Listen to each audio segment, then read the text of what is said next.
Good evening, everybody, and welcome. Thanks for taking some time out of your evening to learn a little bit more about Loyola University Maryland.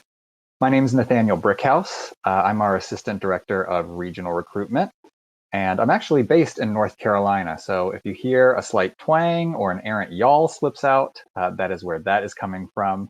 But thank you again so much for joining me here this evening. I'm going to go ahead and start sharing my screen.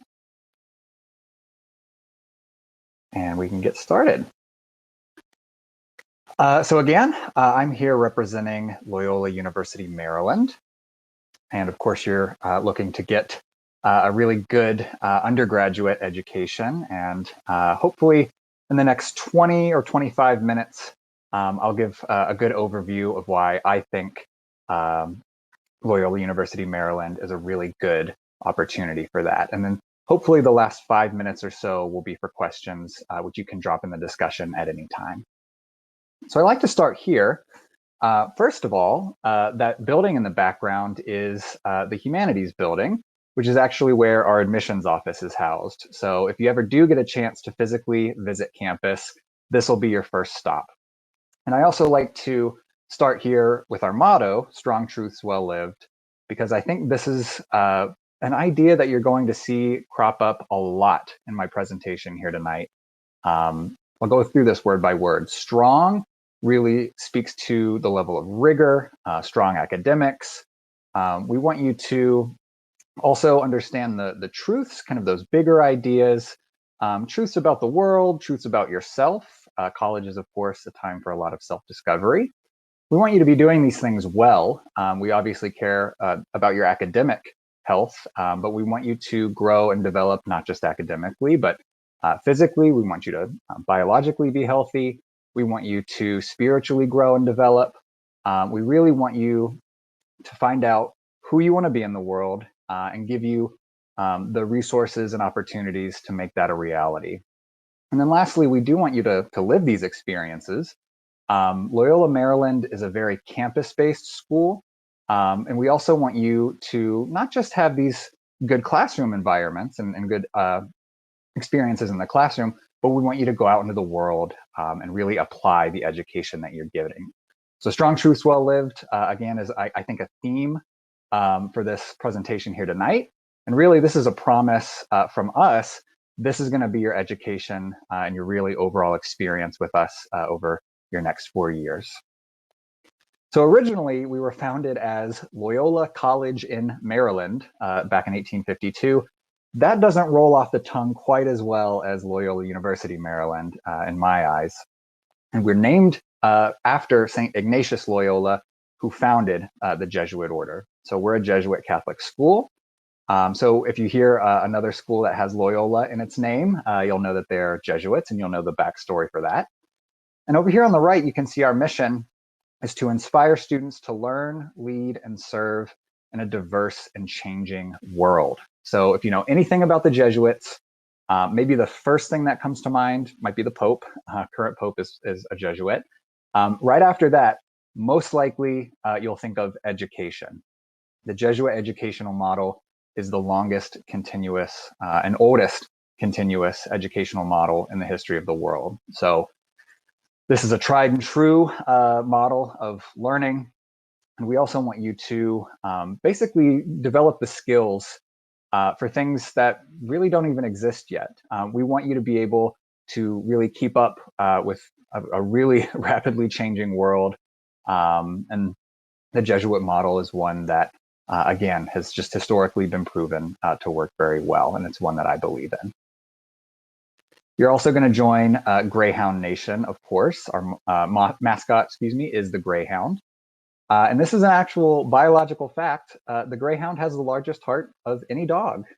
So maybe that's why they run so fast. But this is definitely reflected in our student body. So we're a smaller school, but we are still Division I. And this is a picture of our lacrosse stadium, Ridley Field. And what we lack in numbers of students, we certainly make up for in spirit. And there are, again, a lot of things to get involved with on campus because Loyola Maryland is a really campus-based school. So Where do our students come from? Who makes up Greyhound Nation? Maryland, it's right there in our name, only makes up about 20% of our student body, which might be surprising to you. So the other 80% come from everywhere else in the United States, and we have international students as well. So we do have a lot from New Jersey and Pennsylvania, like you can see here, a lot from New York, New England, but Florida and Virginia are both states within our top 10. We have growing numbers from states like Texas and California. So if you're not from Maryland, don't worry. You're not going to be in a very small minority there. It's not one of those situations where everyone comes into campus knowing, folks from high school and are roommates with just them. Don't worry. If you're coming from out of Maryland, you're actually in the majority with us.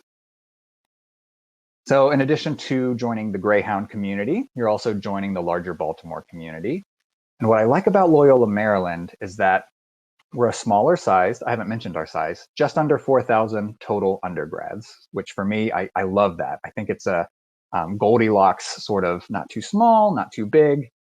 We have a lot of academic offerings. We're large enough that we offer quite a bit of breadth, but we're small enough that it's a really individual experience overall. So we're kind of that smaller to medium-sized liberal arts school. And I love that we're not one of those liberal arts schools that is really in the middle of nowhere. I like that we have a really self-contained campus, but you still have access to Baltimore. So we are within Baltimore city limits. We are on the Baltimore, and it would be about a 10 to 15 minute car ride to get to this downtown inner harbor area that you see in this picture. So you're not maybe overwhelmed or swamped by the city, but it's very accessible and very easy to get to. And Baltimore is a really cool city, which in the last 5 or 6 years has really been undergoing a renaissance. And so there's a lot to do professionally. If you're looking for internships or research opportunities, there's quite a lot that Baltimore offers there.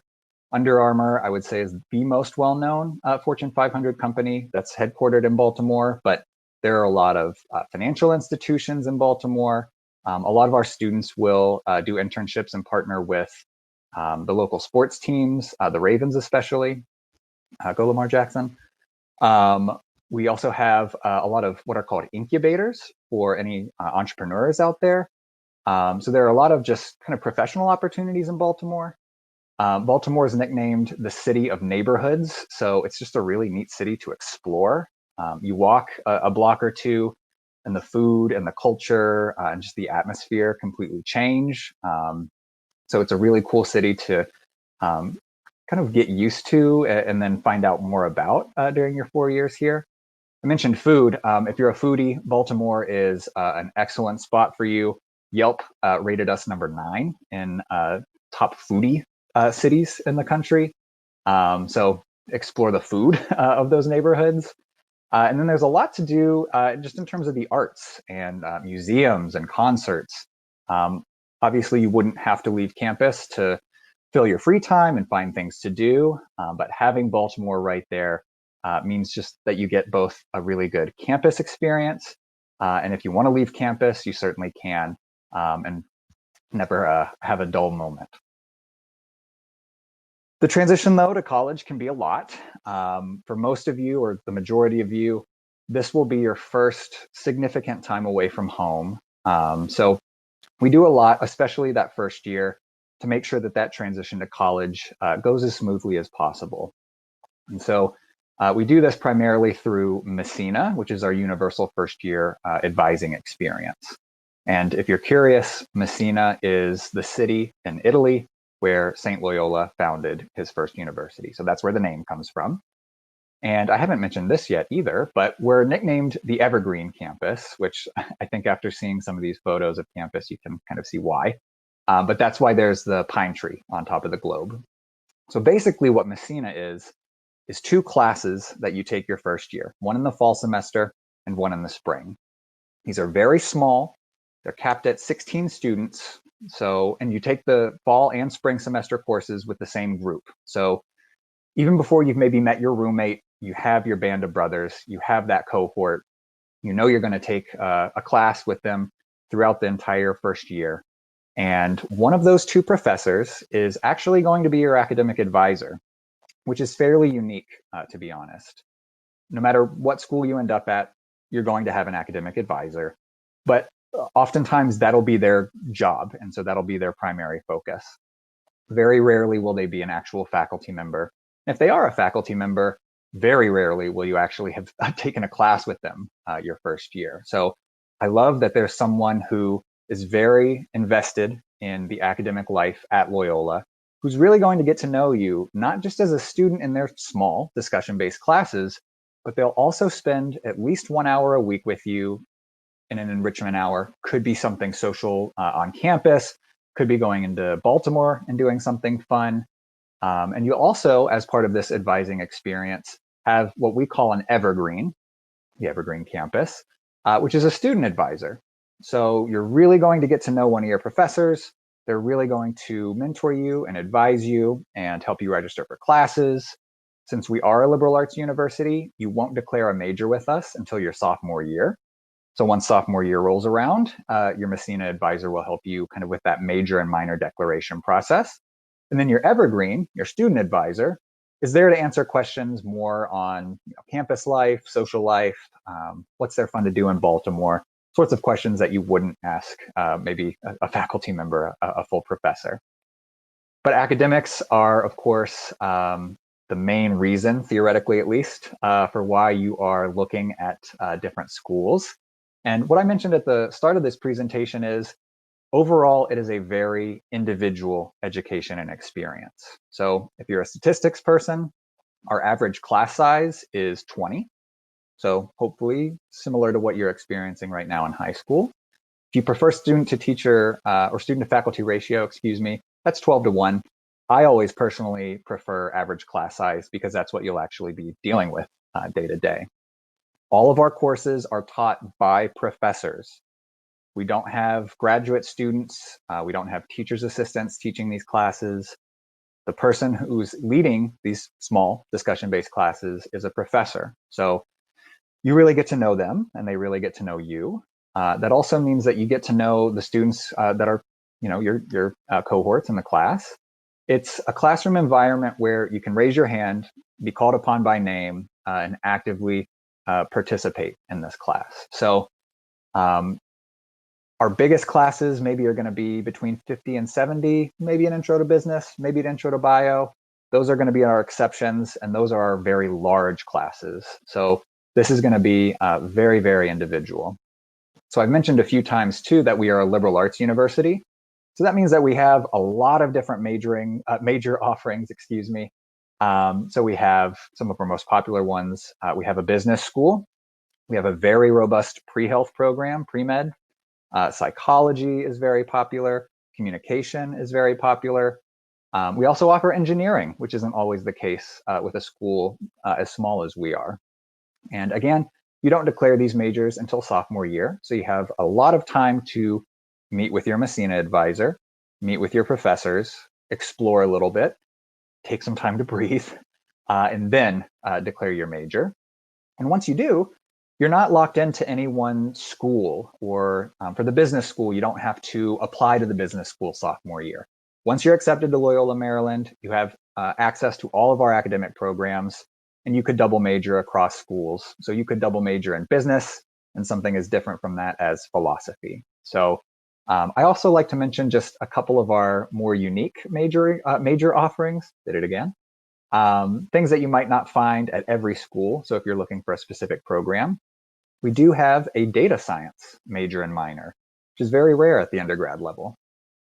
We do offer speech, language, and hearing pathology. We have a forensic studies major and minor. And we do have a writing major. We do have English, we have journalism, but if you really want to be the next great American novelist, we have writing as its own distinct major. Like I've mentioned, most of our students choose to live on campus, so that means there is a lot to get involved with on campus. And this is actually a picture of the Fitness and Aquatic Center. We call it the FAC. It has an Olympic-sized pool. Again, we do have Division I sports. We have club and intramural sports as well. We have a lot of arts groups, and you do not need to be an arts major or minor to get involved, which I really like. We have music groups, we have diversity groups, religious groups. There are about 200 different organizations student-led on campus. So liberal arts means you'll be kind of involved across the board academically, but our students really do choose to get involved across the board outside the classroom as well. And then this top left picture is not on campus. Geographically, those mountains really don't match up with the geography of Baltimore, Maryland. This is a picture of one of our study abroad programs. And study abroad is something that is really encouraged with us. About 2/3 of our students will earn credit abroad. So it is something that is very flexible academically. Every single major can study abroad. It's flexible financially as well, because with us, since these are Loyola programs, your financial aid will follow you abroad.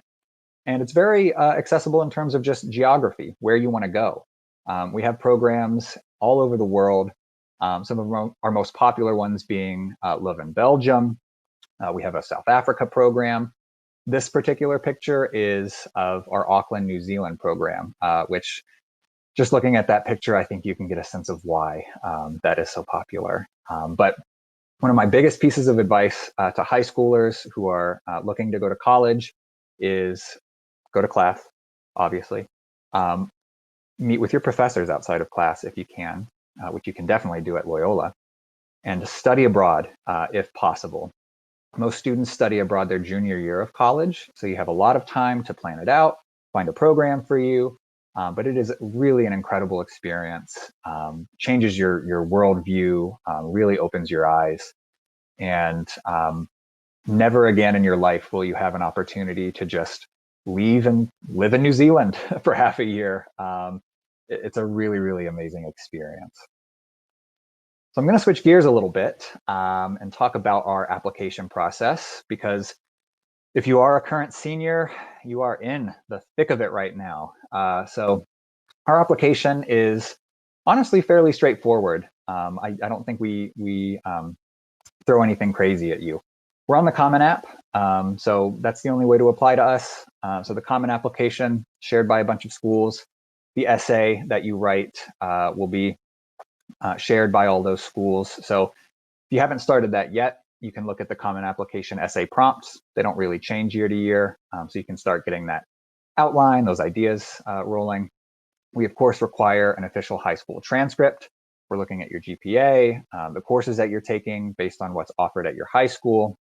We want to see that you could handle the academic rigor of Loyola, Maryland, and that this would be a place where you could be academically successful. We do require a counselor recommendation letter. We require at least one teacher rec letter. We have an application fee of $60. And standardized test scores have those asterisks by it because we're test optional. They're not required for admission or scholarship, which I really like. And we've been this way since 2010. So even this year, with all the craziness around testing, nothing at all is going to change on our end when we're reading your application. And this is kind of a reflection of the very holistic approach that we take to reading our applications. If you are a statistics person, like I mentioned earlier, you can check out these kind of averages for our admitted students. About a 3.6 average weighted GPA. And then you can see here our middle kind of average range for the SAT and ACT. So if you fall within that range or you're above it, feel free to submit. If you're below that range, might be in your best interest to go test optional. If you're interested, about 40% of our applicants each year will apply test optional, and that's reflected in our incoming student class as well. Deadlines, I like that we give you some flexible deadlines here. There are two ways to apply to us. The first, early action. We don't do early decision, that binding agreement. Early action is exactly the same for us as regular decision. The benefit is on you. You get a decision very early on. Our deadline is November 15th, so I believe that's 1 month from today. And then the latest you would hear back is January 15th. Typically, we'll get our decisions out a little earlier than that. Regular decision, I'm very glad we do not have a January 1st deadline. I think that is a really weird deadline to have. Everyone's on vacation. We give you a couple extra weeks. January 15th is the deadline for that. And our notification deadline is April 1st. And that's typical for most regular decision. I love this slide because I love to brag about our financial aid. And this is something that's worth asking about at different colleges because every school will do this differently. So merit-based scholarships are awarded by us in the admission office. And again, you're automatically looked at. There are no extra steps. You're notified of your merit once you receive your decision. And these are actually last year's numbers. Scholarships on the merit side are going to start at $20,000 this year. We bumped our minimum up. Need-based financial aid is awarded by a separate office, the Office of Financial Aid. At some schools, they'll be awarded by the same office. So couldn't hurt to ask, just so you know who to ask specific follow-up questions to. We, of course, require the Fafsa. That's that free federal form. And since we are on the Common Application, which is run by the College Board, we don't require, but we strongly recommend the CSS profile. It goes into more detail, so typically it'll get you a little more aid. Our 4-year average is 92% of our students receiving financial aid. Last year, that was 98% for this incoming class. So statistically speaking, just in terms of sheer probability, most likely you'll receive some aid from us. And you can see that our average package is fairly high. It's about $36,000 last year. That went up to about $37,000 for this next year's class. So I just finished talking about costs and money. So why is a Loyola education worth it? Why should you choose Loyola University Maryland for your 4 years of undergrad? I hope by this point in the presentation, you've picked up on some of those things, those strong truths well lived. But I think it really boils down to the experience, the accessibility, and then the outcomes, what this education can lead to, and most oftentimes does lead to. So first and foremost, you're going to graduate with experience. I'll start there at the top. 80% of our students graduate having done some sort of hands-on experience.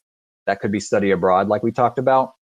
Could be an internship experience for business. Could be research if you're more pre-health or sciences. Could be a capstone project for engineering. Could be service learning. Basically, we want you to be in these very small discussion-based professor-led classes, but we don't want it to be an ivory tower learning experience, right? We want you to go out into the world, discern what needs to be done, where you can help, where you can serve, and kind of really have those real-world experiences by the time you graduate. A lot of employers are looking for these real-world experiences too. See the world, again, 2/3 of our students study abroad. If I can recommend anything, it's to study abroad or at least look into it during your undergrad experience. You're also going to graduate on time. All of that Messina advising, that one-on-one mentorship that you get means that we have a really stellar 4-year graduation rate. Schools are required to talk about their 6-year graduation rate. We brag about our 4-year because I'm sure you're planning to graduate in 4 years. Our 4-year graduation rate is between 70 and 80%, and that is 20 to 30 points higher than the national average. So all of that individual advising and all that individual education and experience really means that you're going to plan out your 4 years very well. And you're also going to hit the ground running. I'm going to skip all the way to the left. You're going to graduate with a promising future. Within 6 to 9 months, 98% of our grads are either employed or in grad school. So we help you connect. The professors and the Career Center really help you find whatever that next step is after you graduate. And then the very last thing that I'll talk about is you're going to have value added to your career.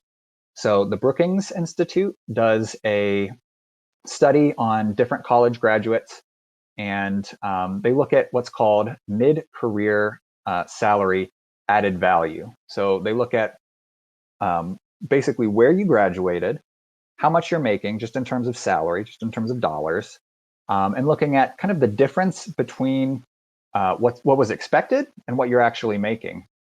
And we're in the top 2% in universities nationwide in this value added. So basically, what I talked about right at the very start of this presentation of the Jesuit educational model helping you Lead, learn, and serve in a diverse and changing world. This means that you're going to hit the ground running, and you're going to keep running in your career. All of the skills that you've picked up in your 4 years with us at Loyola really mean that you're ready to tackle things that don't even exist yet.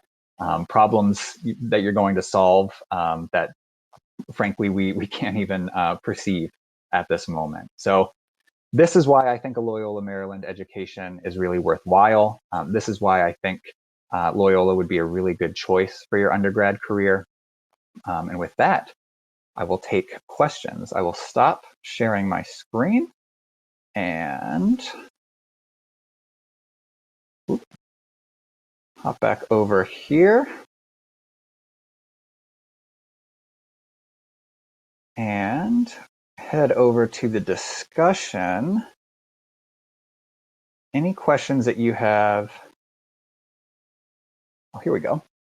Oh, and thank you, Michael, for jumping in and answering some of these questions already. Elizabeth, great question. Do you apply through the university, or do you need to apply to a specific school? You just apply to us. And again, you have access to all of the different academic areas on campus. So at some schools, you'll have to do a separate application to the business school. At some schools, you'll have to do that application to the business school your sophomore year of college. With us, there's no additional application or anything like that. Once you're in, you're in. Michael's question, are you required to declare a major within your freshman year? Nope, you declare a major sophomore year. The only exception to that is if you're engineering, then you would declare at the end of your freshman year. So you still have a whole year to decide, even if you're going engineering. I am interested in learning more about your nursing school. So yeah, like Michael mentioned, we don't have a nursing school, but nursing does fall within our pre-health programs. Dr. Mayu Gardner is our pre-health advisor, and she's actually a nurse in her background, and she helps everyone with med school applications, prepping for the MCAT, making sure you're taking the courses that you need to get into med school. So definitely check out our pre-health site. And if you do have any really specific questions, reach out to Dr. Gardner. She's very, very energetic, very talkative, and very open to questions from high schoolers. Any other questions? Oh, here we go. Sorry, they just came in. How does Loyola feel about high school students taking a gap year after graduating? Basically, we would just need to know what you're doing, what you've been up to. It depends, obviously, case by case, because there are so many different things you can do during a gap year. So I can't give you maybe the one answer. If you have any follow-up questions, feel free to reach out, and I'd be happy to start a conversation. Do y'all, love it, have any fine arts program outside of clubs? Yeah, I mean, we have a theater major and minor. We have arts, both visual arts and art history. There are a bunch of music groups and programs that you can join. There's a lot, honestly, to get involved with when it comes to the arts. Excuse me. Did you talk about athletics? Do you have scholarship for soccer? I did very briefly. We're a Division I school when it comes to athletics. We participate in the Patriot League. Scholarships depend program to program, but I do believe there are scholarships available for soccer. I would get in touch with the coaches themselves. What sort of career planning services are available at Loyola? Great question. The Career Center is, I would say, the best and first and foremost office on campus for that. They really want to get you started freshman year, planning out your academic career and then planning out your career after that. The Jesuit word we use is discernment. We want to help you discern who you want to be, what you want to do, and then we want to make that a reality. They can help you with internships. They can get you in touch with Loyola alums. Your professors are also a really good opportunity for that as well. Do you have a physical therapy program? Check out the pre-health site, like I mentioned earlier. That it would most likely fall under pre-health. We don't have a specific PT like major, but definitely check out our pre-health site. Well, I am right at time. So the very last thing I'm going to do is just share a couple links in the discussion. The first is our virtual visit page. A lot of other ways to get in touch with us and learn more about Loyola. The second is if you did want to have more of an individual chat, you can visit this site and find out who your specific admissions counselor is. You're also welcome to reach out to just me specifically and say, hey, I saw you at the CCAA fair, have some follow-up questions. That is my email address. Please, please, please feel free to reach out to me. I'm always happy to talk to students, or if you have a worried mother like I did, I'm always happy to talk to families and parents. Other than that, I'm going to wrap up here since I am at time. Thank you guys so much for your attention and your questions. Really appreciate it. Hope that this has been a good overview of Loyola Maryland. Have a great rest of your night. Stay healthy, stay safe, and take care.